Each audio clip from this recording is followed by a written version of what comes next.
Nero, the Roman emperor remembered in history as one of the most bloodthirsty and tyrannical rulers the world has ever seen, was born into a family deeply rooted in politics, conspiracies, and the endless struggle for power, his original name being Lucius Domitius Ahenobarbus, born in 37 AD, and his mother Agrippina the Younger was among the most ambitious, cunning, and ruthless women in Roman history, a woman who dedicated every ounce of her intelligence and cruelty to pushing her son toward the imperial throne, no matter the cost. And though Nero's childhood was not filled with luxury in the beginning, it was heavily dominated by his mother's overbearing influence, because his father died when he was very young, leaving Agrippina to carefully shape Nero into the instrument of her political ambitions.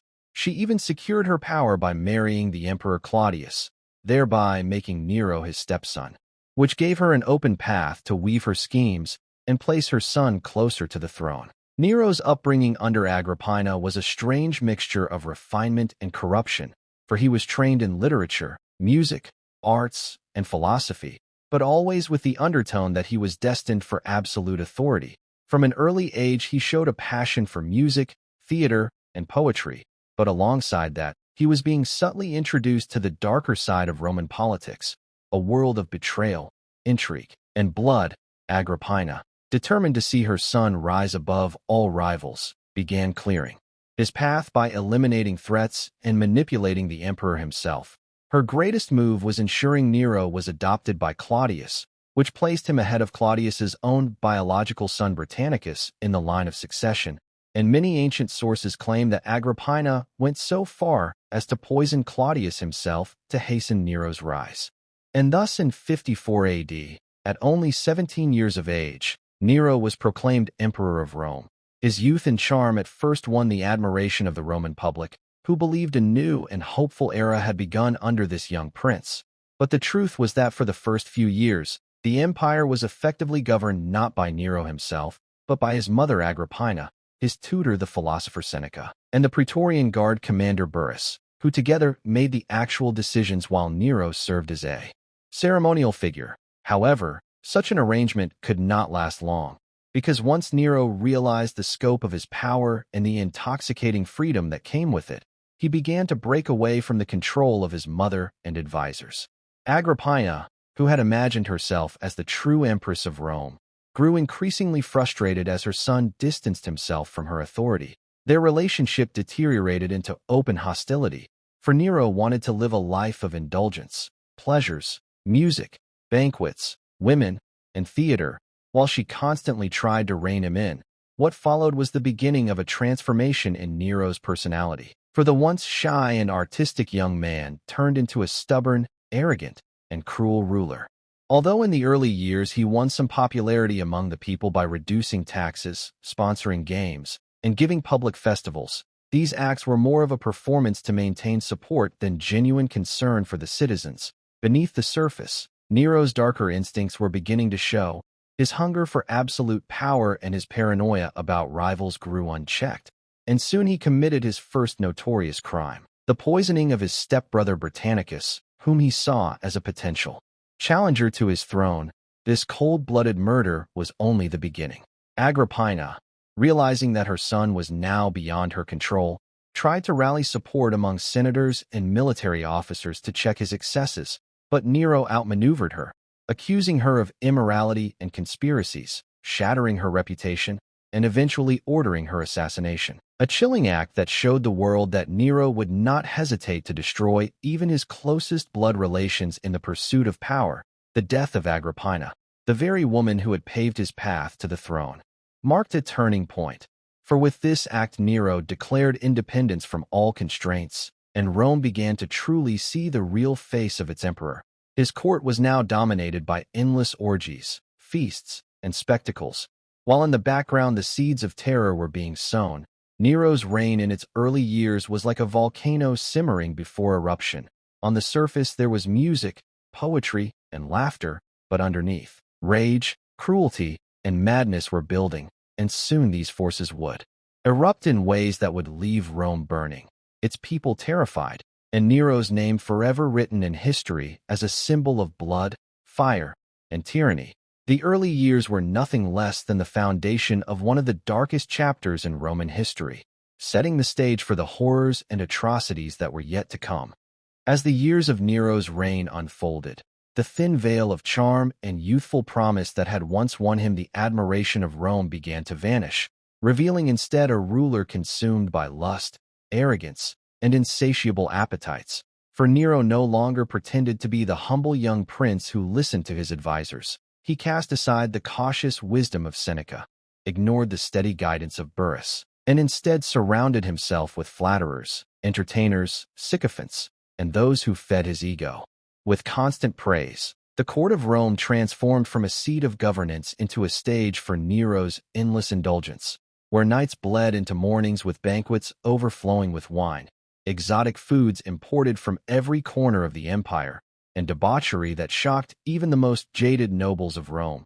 He declared himself not only the emperor of men, but the greatest musician, poet, and artist the world had ever known, forcing senators, generals, and foreign ambassadors to sit through his endless performances on the lyre, his dramatic recitations, and his participation in stage plays, something considered scandalous for a Roman emperor, for the Romans held that acting was a profession for slaves and the lowest classes. Yet Nero relished the humiliation of Rome's elite as they clapped and cheered under fear of his wrath. As the years of Nero's reign unfolded, the thin veil of charm and youthful promise that had once won him the admiration of Rome began to vanish, revealing instead a ruler consumed by lust, arrogance, and insatiable appetites. For Nero no longer pretended to be the humble young prince who listened to his advisors. He cast aside the cautious wisdom of Seneca, ignored the steady guidance of Burrus, and instead surrounded himself with flatterers, entertainers, sycophants, and those who fed his ego. With constant praise, the court of Rome transformed from a seat of governance into a stage for Nero's endless indulgence, where nights bled into mornings with banquets overflowing with wine, exotic foods imported from every corner of the empire, and debauchery that shocked even the most jaded nobles of Rome. He declared himself not only the emperor of men, but the greatest musician, poet, and artist the world had ever known, forcing senators, generals, and foreign ambassadors to sit through his endless performances on the lyre, his dramatic recitations, and his participation in stage plays, something considered scandalous for a Roman emperor, for the Romans held that acting was a profession for slaves and the lowest classes. Yet Nero relished the humiliation of Rome's elite as they clapped and cheered under fear of his wrath. His obsession with the arts grew so overwhelming that he would often neglect affairs of the state, leaving provinces to rot in corruption and rebellion while he focused on preparing for his next performance. But beneath this mask of an artist was a heart of cruelty, for Nero became increasingly paranoid, imagining conspiracies everywhere, and with each suspicion came a wave of purges. Senators accused of treason were forced to commit suicide, noble families were stripped of wealth and dignity, and Rome began to live in a constant shadow of fear. Yet the most infamous event of Nero's reign came in the year 64 AD, when Rome itself was consumed by a catastrophic fire that raged for 6 days and 7 nights, destroying vast portions of the city, reducing temples, homes, markets, and entire districts to ash, leaving tens of thousands homeless, and the city wailing in despair. Ancient sources differ on whether Nero himself set the fire or merely exploited it, but the legend that Nero stood upon his palace balcony, singing and playing his lyre as the flames devoured the eternal city, became etched into the memory of history. What is undeniable is that Nero seized upon the destruction as an opportunity, for while his people mourned, he began plans to rebuild Rome according to his own vision, constructing the lavish Domus Aurea, the Golden House, a palace of unimaginable extravagance, with golden walls, jeweled ceilings, and artificial lakes, stretching across land that had once been homes of ordinary Romans. The resentment of the people grew, for it seemed their emperor had burned the heart of their city merely to satisfy his architectural dreams. To divert this growing hatred from himself, Nero sought scapegoats, and thus began one of the darkest persecutions in history. The Christians, a small but growing sect despised by many Romans for their refusal to worship the old gods, were blamed for the fire. Nero unleashed savage punishments upon them, having them torn apart by dogs, crucified, or burned alive at night to serve as torches in his gardens. These horrific spectacles were carried out under the emperor's gaze, as crowds watched in. Both horror and fascination, and though many Romans initially despised Christians, the sheer brutality of Nero's persecution shocked even his contemporaries, staining his name with blood beyond forgiveness. Yet Nero thrived on this cruelty, for he understood that fear was as powerful a tool as love, and he used it mercilessly to maintain control. Still, the fire had weakened his relationship with the Roman people, and whispers of his madness spread throughout the empire. Senators and generals who once tolerated his indulgence began to view him as a danger not only to Rome's dignity, but to its survival.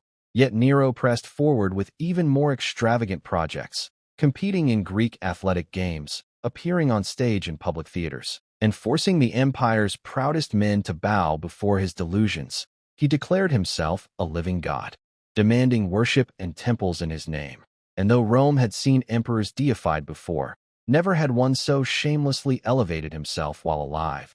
Nero's reign in these middle years was thus a mixture of theater and terror, his golden house rising from the ashes of the fire as a monument to his megalomania, his stages echoing with forced applause, and his city trembling under his iron grip. The emperor who once promised a new golden age had now become the tyrant whose madness devoured his empire.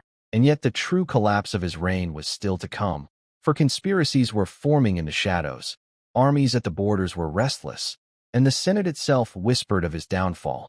But before the end, Nero would unleash still more blood, suspicion, and despair upon the Roman world, ensuring that his name would never be forgotten, not as a hero or artist, but as the emperor who turned Rome into a theater of flames, cruelty, and death. As Nero's reign entered its final years, the mask of charm and the glitter of performance that had once concealed his darker nature were stripped away completely, leaving only the raw, monstrous reality of a ruler consumed by paranoia, arrogance, and madness. For by now the empire trembled under his whims, the Senate cowered in fear, and even the Praetorian Guard, the very protectors of the emperor, whispered in secret about their growing discontent.